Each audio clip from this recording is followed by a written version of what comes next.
Jantar Manthar സമരത്തിലെ pellet ആക്രമണത്തിൽ പരിക്കേറ്റ വിദ്യാർത്ഥിയുമായി രാഹുൽ ഗാന്ധി പോലീസ് സ്റ്റേഷനിൽ കേസെടുക്കാൻ വിസമ്മതിച്ച് പാർലമെന്റ് സ്ട്രീറ്റ് പോലീസ് സ്റ്റേഷന് മുന്നിൽ കുത്തിയിരുന്ന് പ്രതിഷേധിച്ച് രാഹുൽ ഗാന്ധി साफ लिखा है कि इनको एम्स की एरी जिसमें साफ लिखा है कि इनके शरीर में 200 से ज्यादा छर्रे हैं, आंख में 3 छर्रे हैं, आंख इनकी खो गई है, उस आंख से वो नहीं देख पाएंगे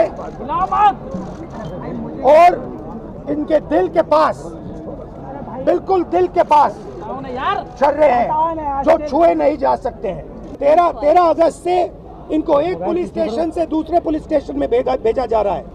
आज सुबह हम एक पुलिस स्टेशन गए, हमें बताया गया कि यहाँ नहीं हो सकता, आप दूसरे पुलिस स्टेशन में जाइए। हमें वहां से यहाँ भेजा। പ്രിയങ്ക ഗാന്ധി ഉൾപ്പെടെയുള്ളവരും സ്ഥലത്തെത്തി കൂടുതൽ വിവരങ്ങളുമായി ഫെമിന ചേരുന്നുണ്ട് ദില്ലിയിൽ നിന്ന്. ഫെമിന, ഏതായാലും ആ ജന്തർ മന്തർ സമരത്തിന്റെ അവസാന നാളുകളിൽ ഒരു ദിവസം രാഹുൽ ഗാന്ധിയും കൂട്ടരും അവിടെ എത്തിയത് കണ്ടതാണ്.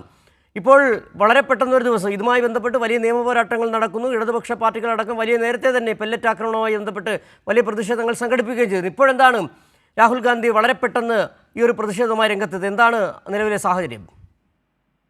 രാഹുൽ ഗാന്ധിയും അതോടൊപ്പം പ്രിയങ്ക ഗാന്ധി അടക്കമുള്ള കോൺഗ്രസ് നേതാക്കൾ ഇപ്പോൾ പാർലമെന്റ് സ്ട്രീറ്റിലെ DCP ഓഫീസിൽ തുടരുകയാണ്. പെല്ലറ്റ് ആക്രമണത്തിൽ കഴിഞ്ഞ മാസം CJP പ്രതിഷേധത്തിന്റെ ഭാഗമായിട്ടുള്ള പാർലമെന്റ് മാർച്ചിൽ വിദ്യാർത്ഥികൾക്ക് നേരെ പോലീസ് ഇത്തരത്തിൽ പെല്ലറ്റ് ആക്രമണം നടത്തിയിരുന്നു. ഇതിൽ നിരവധി വിദ്യാർത്ഥികൾക്ക് പരിക്കേറ്റിരുന്നു. ഇപ്പോൾ പരിക്കേറ്റ് കാഴ്ച നഷ്ടപ്പെട്ട സാഹിൽ എന്നൊരു വിദ്യാർത്ഥിയോടൊപ്പമാണ് രാഹുൽ ഗാന്ധി ഇത്തരത്തിൽ DCP ഓഫീസിലേക്ക് എത്തിയിരിക്കുന്നത്. നേരത്തെ മന്ത്രിമാർക്ക് പോലീസ് സ്റ്റേഷനിൽ ആണ് എത്തിയെങ്കിൽ പോലും പരാതി എടുക്കാൻ കഴിയില്ല എന്ന് പോലീസ് പറഞ്ഞു. പിന്നീടാണ് ഇത്തരത്തിൽ പാർലമെന്റ് സ്ട്രീറ്റിലുള്ള പോലീസ് സ്റ്റേഷനിലേക്ക് ലേക്ക് രാഹുൽ ഗാന്ധി എത്തിയത്. എന്നാൽ പോലീസ് പരാതി രജിസ്റ്റർ ചെയ്യാൻ FIR രജിസ്റ്റർ ചെയ്യാൻ തയ്യാറാകാത്ത ഒരു സാഹചര്യം എന്നാണ് രാഹുൽ ഗാന്ധി പറയുന്നത്.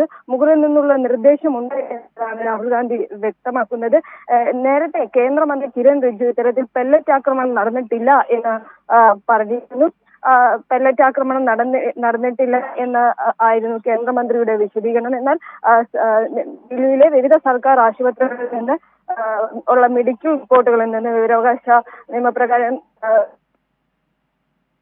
ശരി, ഫെമിനയാണ് ദില്ലിയിൽ നിന്നുള്ള വിവരങ്ങൾ നൽകിയത്. പെല്ലറ്റ് ആക്രമണത്തിൽ ദില്ലിയിൽ ജന്തർ മന്തർ സമരത്തിനിടെ പെല്ലറ്റ് ആക്രമണത്തിൽ പരിക്കേറ്റ വിദ്യാർത്ഥിയുമായി Rahul Gandhi parliament street police സ്റ്റേഷനിൽ കുത്തിയിരിക്കുന്നു. അതിന്റെ വിവരങ്ങളാണ് ഇപ്പോൾ ഫെമിന നൽകിയത്.